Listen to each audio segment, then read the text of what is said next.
So far, we have been discussing about the forms of businesses. First one, sole tradership business. Second one, partnership business. Third one, Hindu undivided family business. Fourth one, cooperative societies. Now, fifth one, joint stock company. Each of the previously discussed business forms have some disadvantages. To overcome those disadvantages, a new type of business organization is being, invented, that is called joint stock company. Most of the disadvantages are being taken care of in this form of business. Now, coming to features of company. Joint stock company can be called as a company simply. So, what are the features of company? First one is legal entity. Legally registered company.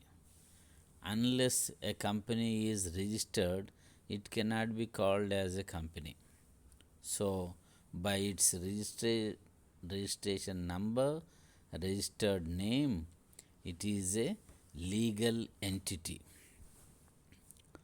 By name, it is an artificial personality.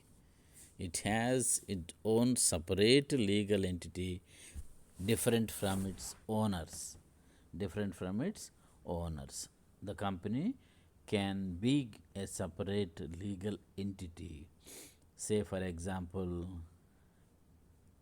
Reliance Industries Limited is separate entity from Dhirubhai Ambani.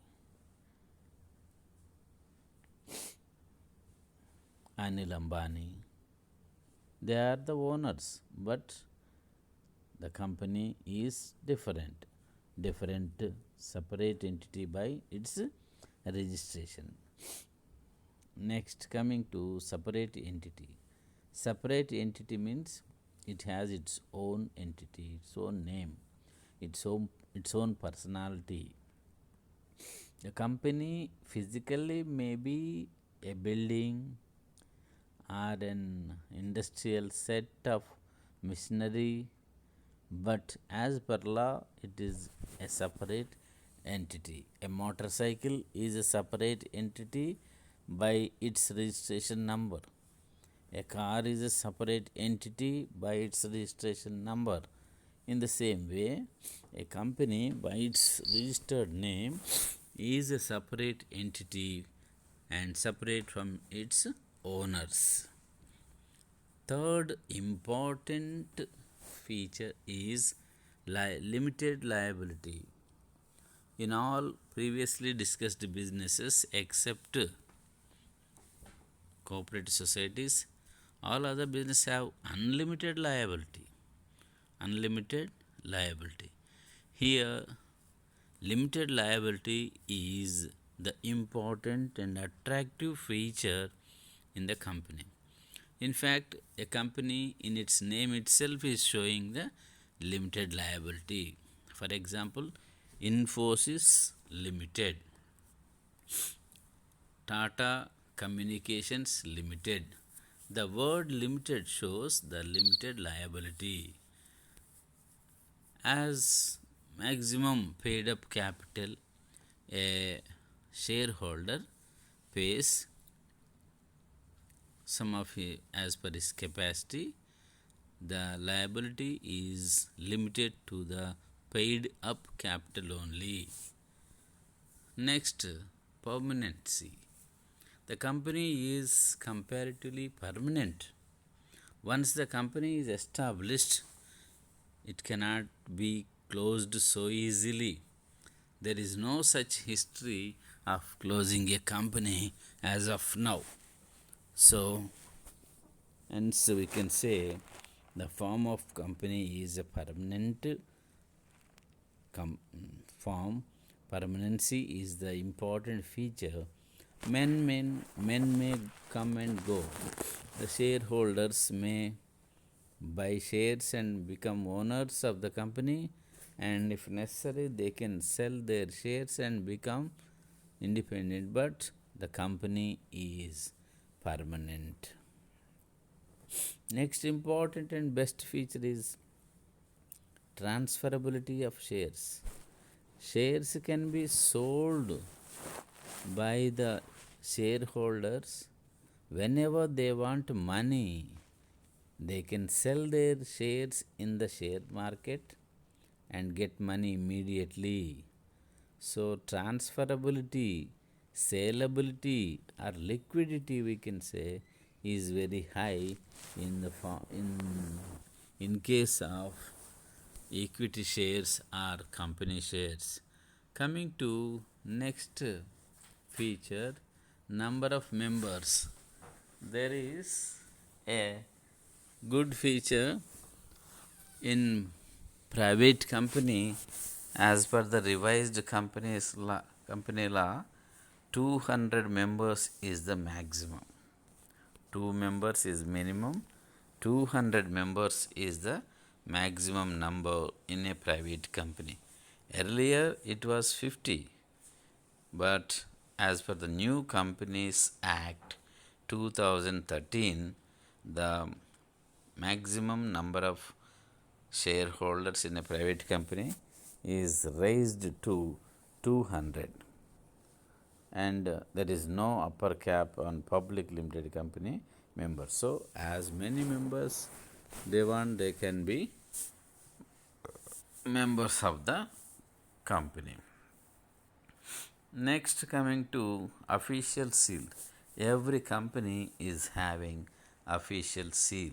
Official seal is the symbol for the ownership or important of the name of the company. It shows the name of the company, a special symbol of the company. Next, registration. Registration is compulsory for every company. Unless it is registered, it cannot be a separate entity. It cannot have separate entity, and hence registration is compulsory for every company. By its registration, registered name, registered address, registered number, registered date are most important for every company. So, registration is a primary aspect which is needed by a company. Next, capital procurement.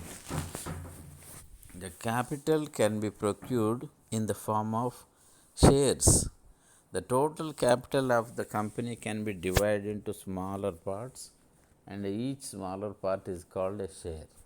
So, company offers its shares to the public, and public buy and invest in company by purchasing its shares. So, by most of the people, they buy shares and invest in the company and become shareholders of particular company. Legal responsibility. So, legally the company is responsible for its activities, not the persons. Since it is registered body, the company's legal responsibility. Social security. Society is also having secure. When large number of companies are there in the society, the development, the income range, the supply side, all are secured. So, as large companies are increasing, the social security is more and more increased. Coming to next topic, advantages of company. Advantages are merits of the company. Advantages arising due to the company type of business organization. Large scale business. Since companies are evolving as large scale companies, it naturally takes up the business in large scale. In whenever large scale business is going on, all the benefits are in large quantity. Employment, production, profits, everything is in large scale only. So whenever you are doing business in large scale, the large scale economies arise. Whenever you are buying it large, you will get more discount. Whenever you are carrying large, the carriage will be reduced. Whatever you are dealing with large scale, you get some extra benefit, extra discount, extra priority. All these are called large scale economies. So for a company can enjoy large scale economies since it is doing its activities at larger scales. Usually permanent. Company is a permanent entity when compared to all types of businesses. And continuity. The company exists permanent, and the business activities are also continued. Men may come and go, members or shareholders may come and go, but company is permanent. Its activities are also permanent. Transferable shares. The shares are transferable. As I said, it can be sold in share market or stock exchange whenever the investor wants money for his using purpose. So it is very liquid asset. Shares are very liquid assets. So everyone is preferring to buy as a good asset. So transferability is a good feature, good advantage of the company. Export management. Now coming to the management, the owners are different and management are different. The owners, because of a large scale, the owners spread over the worldwide. They cannot directly come and administer or manage the company. So they they appoint some employees who are more perfect in administration or management.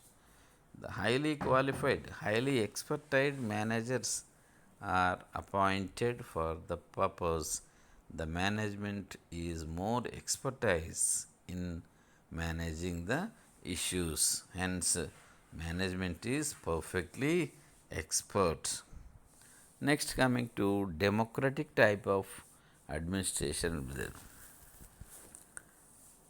Every year, yearly once, all general voters will meet together in the general body meeting and they elect their representatives to run the company.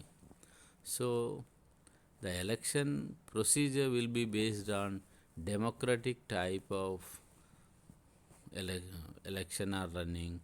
So as per the voting rights, they elect their representatives to run the company. Coming to next advantage, audit of accounts. As per the existing rules, for every 3 months accounts should be audited and published in the public newspapers, public items. It cannot be kept secretly because the company using public money. It should be opened. No secrecy should be maintained. Transparency is needed. Because of that, the government, as per the company's law, every 3 months activity should be audited and posted in internet and published in local newspapers. So for transparency. Social benefits.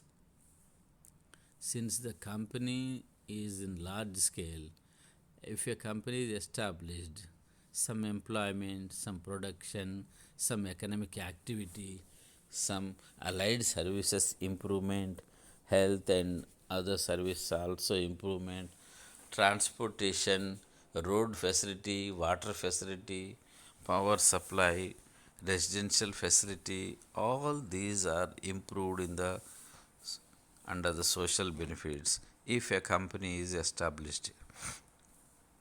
Employment, if a company is established, they need some employees, and some employment is also generated to the people in the society. Encourages savings. Companies encourage savings, and these savings in turn converted into investments and put in the form of shares. So they can be more and more savings because of companies. Best type of business firm. Company is the best type of business, considered as the best type, being transferability of shares and some advantage features. Next, loss can be shared by large number of members. If any loss occurs to a company, since large number of owners are there, they can be shared. Per head loss can be very minimum. So these are the advantages of company. Now next, coming to disadvantages of company. Now disadvantages are, first one, difficult to establish a company. Establishing a company is a long process. Nowadays needs expertise, very costly, time taking, expensive, all lot of time, lot of money, lot of energy, lot of understanding, lot of skill is needed. Management may centralize in some person's hands. So some persons may have some vested interest, they may buy more majority share, that means more than 50% share, 51% share, and they can, by voting, they will become the management, and they can have centralized power. This can be misused and damage to the minority shareholders. Encourages speculation. Since the power is concentrated in some hands, they can mislead the incidents. They can speculate. Speculation means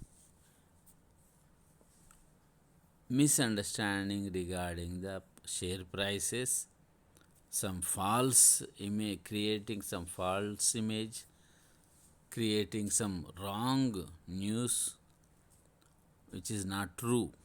Speculation can be created by such type of management. Delayed decisions. If you want to take decision, it has to be taken by the top management only.